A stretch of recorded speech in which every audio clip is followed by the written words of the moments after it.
possible. So for those of you who don't know, Hollyhock is a lifelong learning center that's based on Cortez Island, and we offer programs in wisdom, wellness, creativity, movement, and liberation.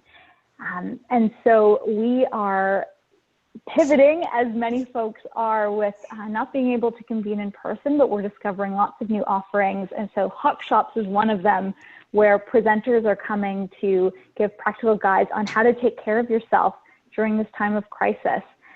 So they're every Monday, except for next week because it's a holiday in Canada. And they're free, and we certainly welcome donations to help support Hollyhock's ongoing work. And so I'm very pleased to announce that today it's all about how to stay healthy and to build a resilient immune system with Drs. Lawrence Cheng and Devon Christie.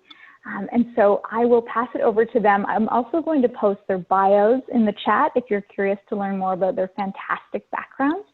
They're both practicing doctors. And Lawrence, why don't I pass it over to you to say hello and share some reflections about this time? Great, thanks, Laurel.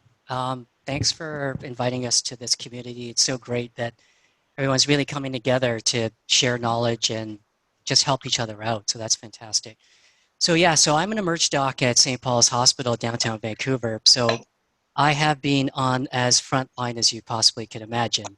And let me tell you, it's been quite a ride and not easy at times for sure. Although things are much better now and we can breathe a bit of a sigh of relief, but the first few weeks in March, I won't lie, were pretty stressful. So for me, the biggest thing I have to face with is every time I do an ER shift or every patient I see, you know, at least from mid-January and onwards, is that the patient could have actually COVID-19.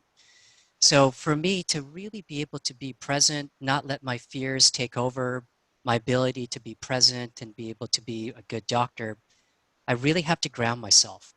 And I ground myself, you know, before my shift. I basically try to connect with my body. I try not just to be in my head, because that's where all the doubts and all the scenarios and you just get lost and I'm no longer present. So really try to ground, I try to be in my body. I relax, I have to calm my mind, I breathe, and then I surrender. And at some point when I have to wear the 3 layers of protective equipment and the 3 layers of gloves and the 2 masks and the shield and everything, you go into the room and you have to let it all go. You have to surrender. You just can't allow thoughts or fears. You just are present. And I've been trying to do that as best as possible. And for me, it's been really helpful to have a foundation practice in breath work, meditation, yoga that I try and do every day. It's the only way I can keep my nervous system at some baseline before I actually go into the shift.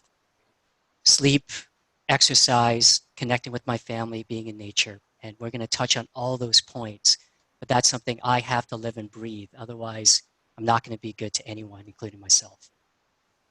Devon, how about you? How have you been doing with this? Thanks, Lawrence. Hello, everyone, and thank you to Hollyhock for hosting us.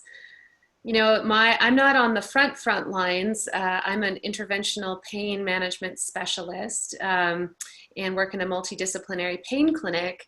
And we've remained open, but modified hours. I've been in clinic seeing kind of 3 days worth of patients in one day, where I gown and garb and you know, I'm helping my patients who otherwise have lost access to their chiropractor and their physiotherapist and their massage therapist. And we're kind of one of the few services that's there doing something to, that's hands-on as far as pain management goes. So working to help keep those folks out of the emergency departments, out of pain crisis.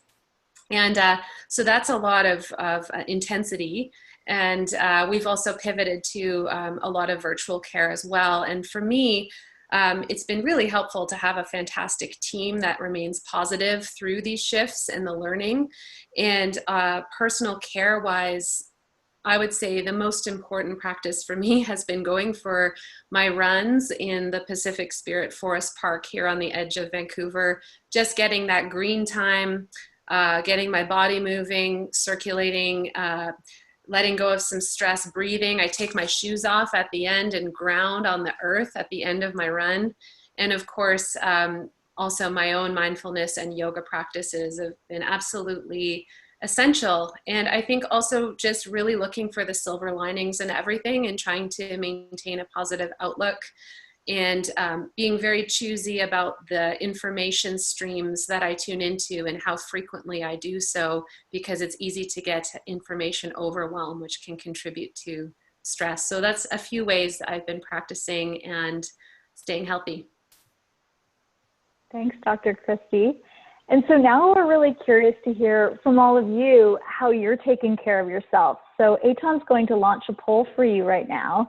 And we're asking you to rate your self-care during this time on a scale of 1 to 10. 10 being like, I've got it locked down, I'm going for runs and yoga, and I'm taking my shoes off and grounding in the sand and have it locked in, or 1 where you're finding you're not taking any self-care practice at all. And then our second question is, where's your greatest need right now for your self-care? Where do you want to be exploring? And this will help us guide our conversation today a little bit. So are you looking at needing to work on your food and nutrition? Is exercise and movement something that's a challenge for you? Is sleep a challenge? How about stress reduction and connection, which I know for me is personally something that I'm, as a well-known extrovert, am struggling with myself.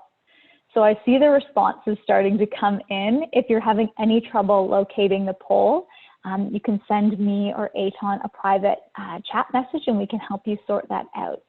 We're seeing I've got about 25 out of the 70 answered. And if you've already answered the poll, feel free to pop in the chat something that you are doing to take care of yourself. I'm curious to hear. The poll is on your screen, but when you click submit, nothing happens. If you're having a hard time submitting, you can also let me know. You can send me a private message with your vote and I'll make sure it gets in there. If you can't see the poll, you might need to just move some windows around. And it may be that if you're logged in from a web browser that you can't see the poll. And so I'm looking and seeing how people are taking care. Daily walks with your dog, that's great. It's nice to have a pet who's forcing you to get outside and getting that movement.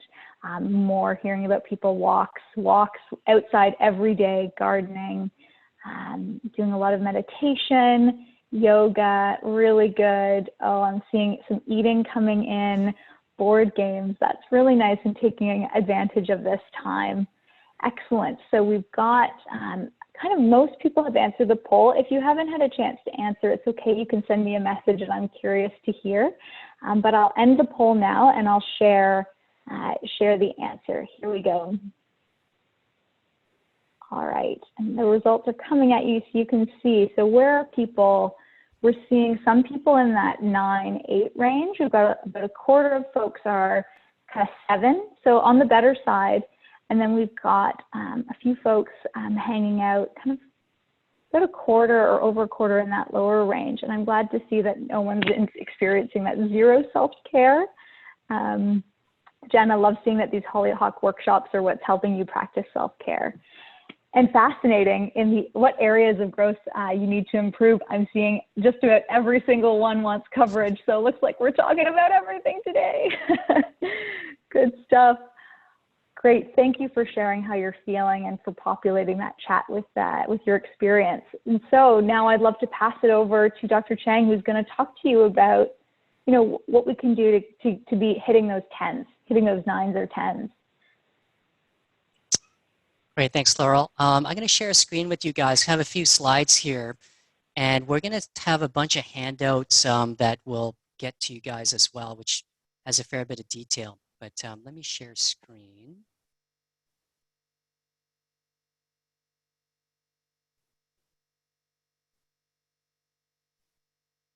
Okay, is that working for everyone? Okay, perfect.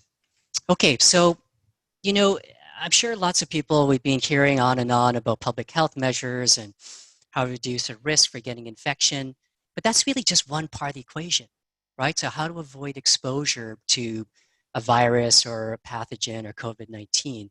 But the second piece is really the host response, the host defense. So how do you prevent getting this infection? And even if you get the infection, how do you actually reduce your risk for getting something severe? And we know this for many types of infections. A lot of people can get the infection.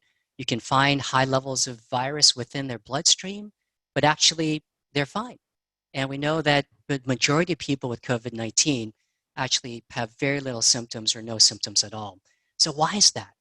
Because they're the host factors. And so this is why we're going to talk about what we call the 6 pillars of a resilient immune system. We know pretty clearly that lifestyle factors have a big factor in terms of immune system function. And they're all things that we recognize, but they're all important. So I'm going to touch about food and nutrients, how they pertain to healthy immunity, the connection with the gut and microbiome, the importance of digestion, and a balanced microbiome that modulates the immune system properly. We're going to talk about sleep. Devon's going to talk about importance of exercise, stress reduction, and social connection. So that's our 6 pillars in terms of healthy immunity. Okay, so the first thing I want to share is food is information. Food is data. It's not just calories. It's not just macronutrients, not just proteins and fats. And it's far more than that. It's all those things, but it's actually information.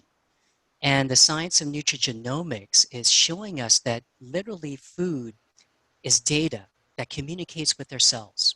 They actually go into our cells, communicate with their DNA, turn on and off certain genes. And this changes how our genes are translated. And this affects profoundly the biochemistry in our body. So how does food help modulate immune system function? Well, there's 3 possible ways. Number 1, it's balancing inflammatory pathways. And I'll talk a little bit about the connection between immune system and inflammation, which is really, really important.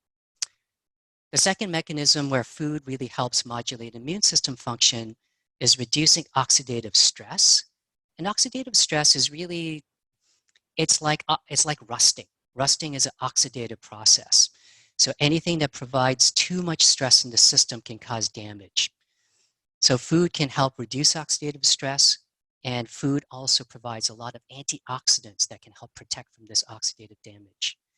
And number 3, harmonizing the gut microbiome. So we know the microbiome contains 10 times more bacterial cells than humans cells. We're actually a living ecosystem, and the microbiome has so many beneficial effects, and they actually have a big role to play within our immune system function. Okay, here's the connection with inflammation. You know, inflammation is really a response to injury or damage. So if you get an infection, the inflammatory response gets triggered. If you get, there's a wound, inflammation gets triggered. And essentially the immune system deploys all of its army to help heal the wound or fight the infection. And then it shuts down, it resolves. So that's called an adaptive immune inflammatory response. The problem is if it gets chronic, it gets triggered and gets never turned off. It's a smoldering fire. You can see here the connections with all these chronic diseases of aging, which we all recognize. Atherosclerosis, which is hardening of the heart vessels and blood vessels, gives rise to heart attacks and strokes. Cancer, it seems like there's an inflammatory component. Arthritis, colitis in the gut, skin conditions like eczema and psoriasis, increasing risk for infections. Diabetes is really an inflammatory process, Alzheimer's. Now, we are learning that with COVID-19, the people with the highest risk for severe conditions are people with inflammatory conditions, especially in the cardiometabolic areas.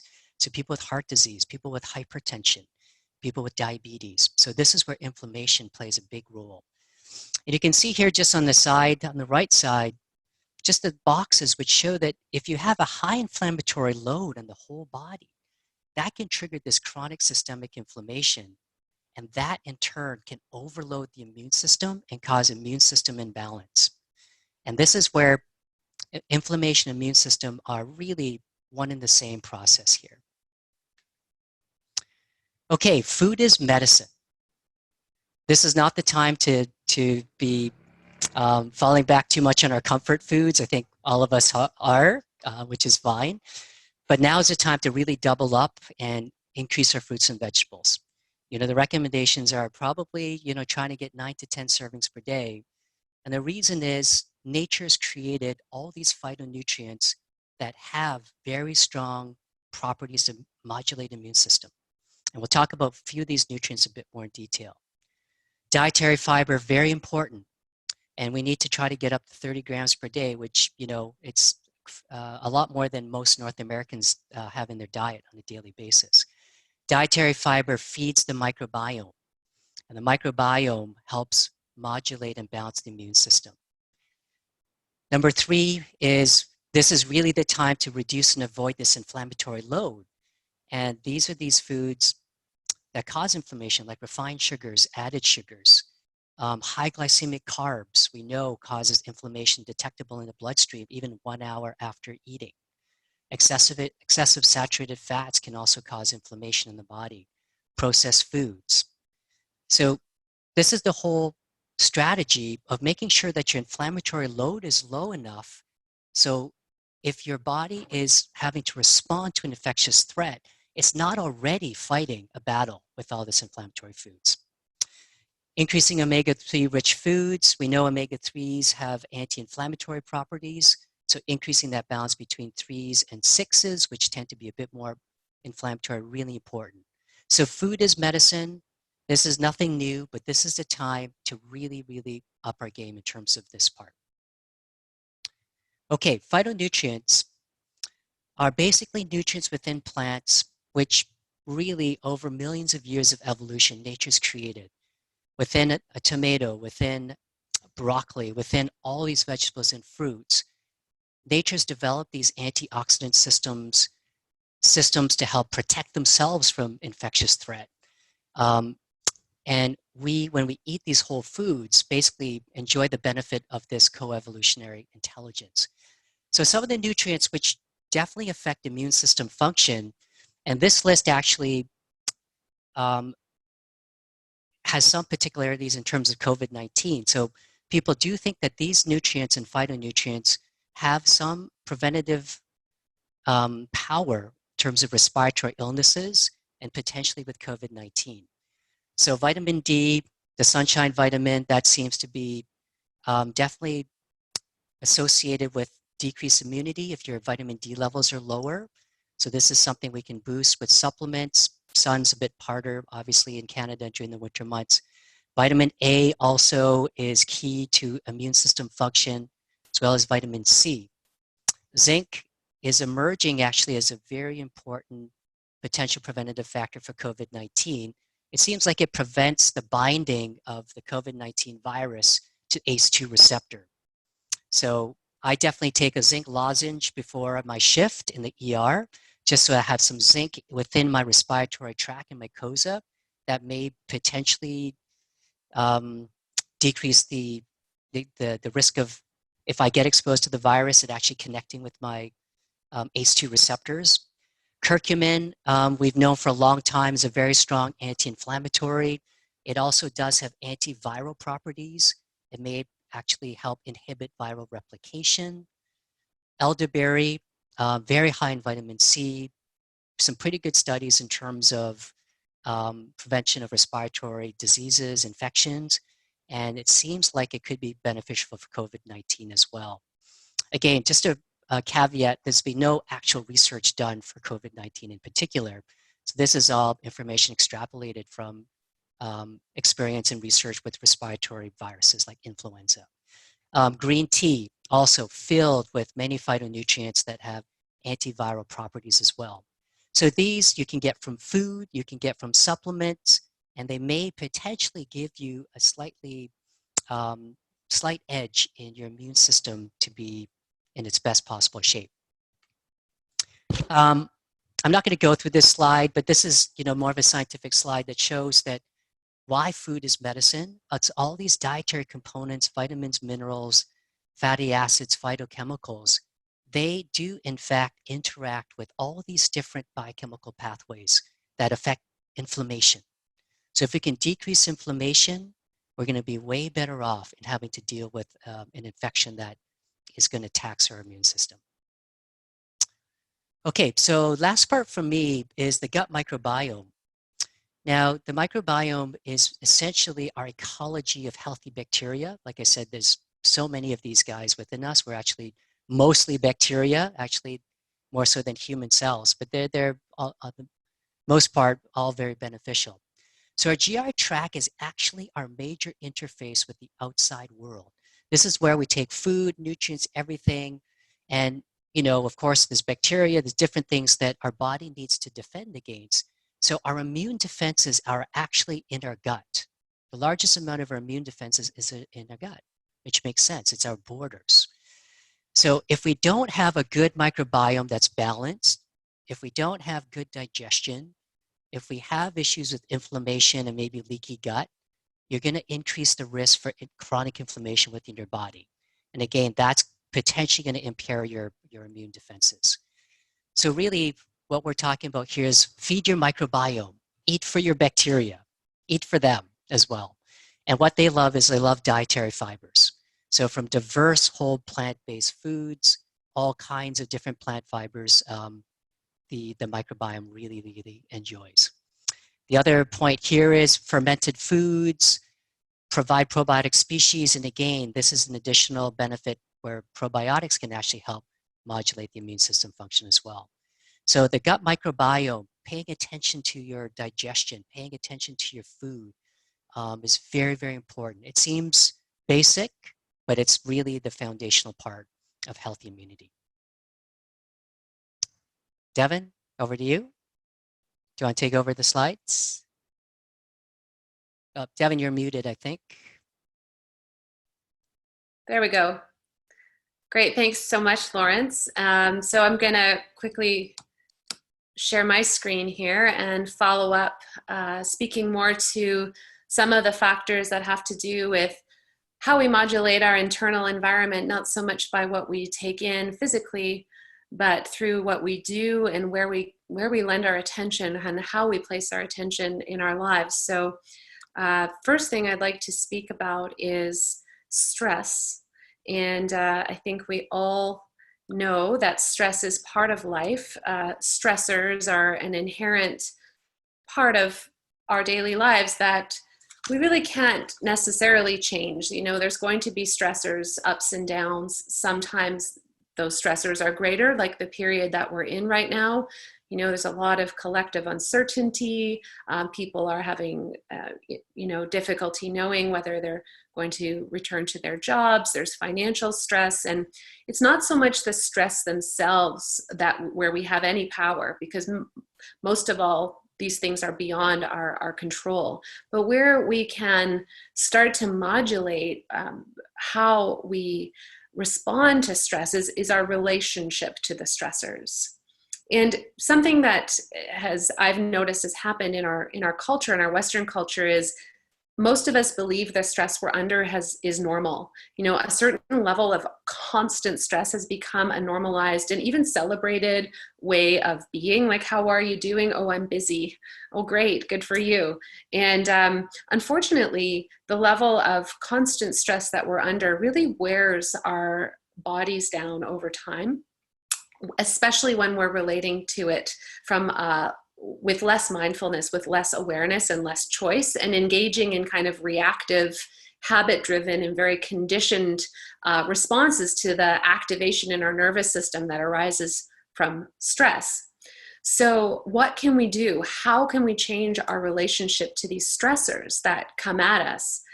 Well, definitely practicing a stress modifying technique on a regular basis in a formalized way. So taking time out to practice, whether that's using a device like a biofeedback device, such as you can see on the slide. I mentioned measuring heart rate variability. You know, that's certainly something where we can gain information about where our nervous system is at on the spectrum of relating to stress. And this can be very helpful, especially for those of us that think we don't have any stress, but really we're kind of falling under that umbrella of the normalization of quite persistent levels of stress that actually is having an impact. And maybe we're in our younger years and we're pushing through, and you know, the reality being our systems can only adapt for so long. Another way to respond to stress is through mindfulness practices, contemplative practices, things like yoga, which I mentioned and Dr. Cheng mentioned, are things that we do on a regular basis. Basically, it's taking a time out and taking a pause and slowing down long enough that we can start to turn our attention towards our felt experience. We can start to inhabit our embodied experience, like Dr. Cheng was saying he does before he starts his emergency shift. We tend to collectively be really prone to staying in a state of distraction, and that's one of those habit-driven reactions to stress, is to distract ourselves from the uncomfortable sensations in our body that come from stress. And that can be things like eating and binging Netflix and what have you. But when we actually take the time and cultivate practices that support us to pause and come into our bodies, connect with our breath, then a million different things start to shift in our physiology, which has a real impact, which has been shown through research and measured. So I'm just going to try and advance my slide here. So stress has been associated with decreased wound healing, with decreased immune defense against things like viruses, also with a number of conditions of immune dysregulation like autoimmunity, even cancer, inflammatory bowel disease, HIV.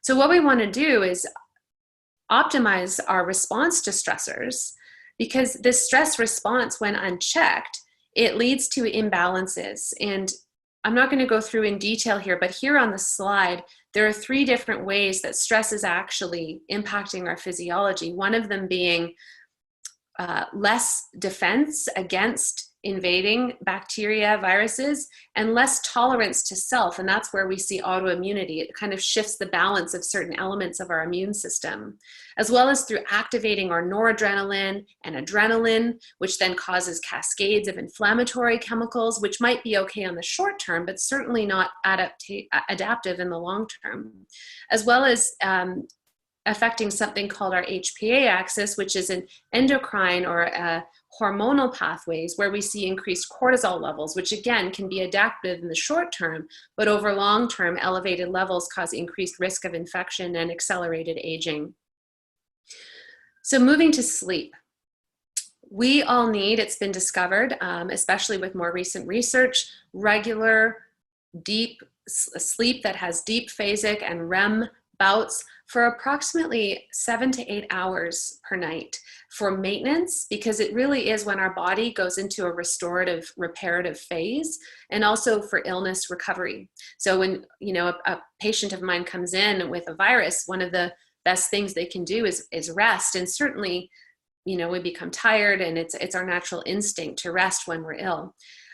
It's in the past, some people have bragged about not requiring much sleep, or, I get by on 5-6 hours a night. And that's sort of in line with this celebration of being busy and productive that we seem to have in our culture.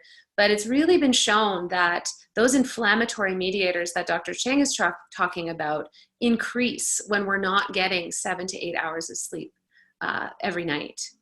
And so things that you can do, and we have a handout about this, but definitely some things that are simple to do, or to make sure that as you're winding down, you're turning off your screens and Wi-Fi. The blue light that comes in through our screens shuts down melatonin production in the brain. And melatonin is a very important chemical, not only for our circadian rhythms and helping to get us into those deep and REM states of sleep, but it's also an anti-cancer hormone in the body. So, or using blue blocking glasses, or screensavers that block the blue light. Also want to make sure that your room is cool, quiet, and dark. Setting reminders to go to bed, because we can get caught up in our activities, and having a regular bedtime also helps to set the pattern of our circadian rhythms, as well as engaging with positive and affirming social connections. Research has actually shown that the more positive and affirming connections we have, the better our sleep quality, which leads me into the next piece, which is about social connection. And this is very topical right now when we've got physical distancing as a mandate, to help reduce the spread of COVID-19. And I'm sure all of you can relate to how strange and often disorienting it can be to not having our regular physical proximity. For many people, maybe people more on the introverted spectrum, it's actually celebrated. I know a few people have said, this is great. You know, I'm feeling much better now with this. So there's, each of us has our unique response, and that's kind of based on a lot of different factors. However, overall, the research does show us that social connection is protective. Social connection increases our immune response. It increases our longevity. People who are in primary relationships over long term tend to have a longer lifespan when those relationships are positive and affirming, and there's a sense of shared love and connection. Whereas hostile or unsupportive relationships can have the opposite effect. Having that buffer of social connection also helps us in our response to stressors, and helps. And so you can see how all of these things are interconnecting, how social connection helps us with sleep, helps us with our stress response. But we also want to think about other ways of connecting that aren't just human to human. We can connect horizontally with nature, with our pets, other non-human beings that help us feel, connected. And the sense of a vertical connection is speaking to people that have a sense of maybe connection to something greater through a sense of spirituality or perhaps religious practice. All of these different types of connections that span beyond just human social connection have also been shown to improve that gene expression, improve and increase our antibodies, decrease stress, and lead to better health outcomes. So finding those ways during this time that we can stay connected, and I know these virtual platforms definitely leave something to be desired. There's something that's irreplaceable of a true three-dimensional human connection, but we can join here. We can find community. And Dr. Cheng and I are going to talk about different offerings in our respective medical practices that some of you may be able to participate in that are going to help on that level. And finally, to speak to exercise and movement. In general, what the research has shown is for bolstering our immunity, we're looking for moderate, regular physical activity. So regular means you're not a weekend warrior. It's not just one time a week or 2 times a week where you're pounding it out. It's actually consistent activity that's at a moderate pace. So that can be brisk walking, it can be cycling, different types of activities. But what this has shown is increased white blood cells, increased antibodies. It increases circulation. So when we move our bodies, we're helping to increase our heart rate and pump more blood around, which is going to help not only oxygenate all our tissues, but also help with detoxification and that exchange that happens as the blood moves through all our cells and tissues to help remove toxins and take them where they need to go, whether that's carbon dioxide out of the lungs or different toxins that need to go and be filtered out by our kidneys and pass through our liver. So, and also lymph, which is the fluid of the immune system. And the lymphatic system doesn't have a pumping action like our circulation does. So we really rely on movement to circulate lymph efficiently. So that's something that's really important to remember. Exercise also decreases stress hormones. So there's the connection back to stress reduction as well. Now we have to be careful because people can become quite zealous about exercise and often really lean into exercise as a primary mode of regulating perhaps emotional experience or stress. And if exercise becomes too compulsive and too intense, it can actually tip over. There's like a balance point and actually become too much of a stress on the body that it actually leads to weakened immune response and starts to become part of that load of stress that we're actually trying to optimize and regulate. So it's up to each of us as individuals to really listen to our bodies to make sure you're taking rest days if you are engaging in that high intensity zone physical activity. And it's definitely been shown that for folks that are that have a virus, if you've got moderate symptoms with COVID-19, it's okay to engage in moderate physical activity. But if your symptoms get to the point where they're severe, there's high fever, you're bedridden and exhausted, that's where what's really needed is that deep restorative rest. So it's always kind of listening into the wisdom of your body, which the mindfulness practices help us to learn to do, so that we can make the right choices for ourselves, given these frameworks and guidance that Dr. Cheng and I are sharing kind of briefly here with you. So that concludes everything that I'm going to speak about for now. So I'll stop the screen share. Thanks so much, Dr. Christie. I know that I personally am taking away a lot from this. I think, Dr. Christie, you say people have this like addiction and where stress is a badge of honor. I'm certainly guilty of that. So it's good to reflect on why that is and how to combat that. So next, we really want to give you an opportunity to share with one another what you learned during the last 25 minutes. And based on what you learned, what is something that you're going to take forward and really do this week? So we'll be putting you into groups of kind of 2 to 4 in the next couple of minutes. And again, that invitation in those groups is to share, based on what you learned just now, what is one thing that you're going to start doing in the next few days to take better care of your health? I really want to thank Dr. Cheng and Dr. Christie for sharing their time. I mean, let's really acknowledge these are doctors. And so they've taken time out of their very, very busy and stressful work schedules to be with us. And so we're so grateful for you taking the time. And as we mentioned, there's opportunities for you to continue to take advantage of their work. Eitan, if you could put up this slide that has their ongoing resources. And Devon, do you want to talk a little bit about those upcoming sessions that people can join? Yeah, just maybe for absolutely. A couple Yeah, seconds? those will be on the slide there. So I work at an interdisciplinary pain clinic called Change Pain, and the website is changepain.ca. And we have essentially created a mini university of group medical visits. So if you've got BC healthcare insurance, you can go to our website and sign yourself up to participate in our groups. So that's what our website looks like. So you can land there and then just go, you can click on view all sessions, and it'll tell you about all the different types of groups that we've designed. And I teach 3 different groups myself, which if you can go to the next slide. The groups that I facilitate are the Mindfulness-Based Stress Reduction Program, which is an 8-week program. I'm currently in week 4 and in week 6 in 2 different groups. You're still welcome to join if you want to come in and check it out. It's recommended to take it from class 1 to 8 all the way through, so we'll be repeating that. I also teach a weekly group called Healing After Trauma. I'm also a trauma therapist, and this is a group where we do psychoeducation, learning about trauma and how it impacts us and how we can help ourselves and heal and restore from traumas, as well as Kundalini Yoga, which I'm also a teacher of. I teach that twice a week, and it's an incredible way to, it can be very cathartic, move a lot of energy, emotion that gets stuck, which can also be a source of stress.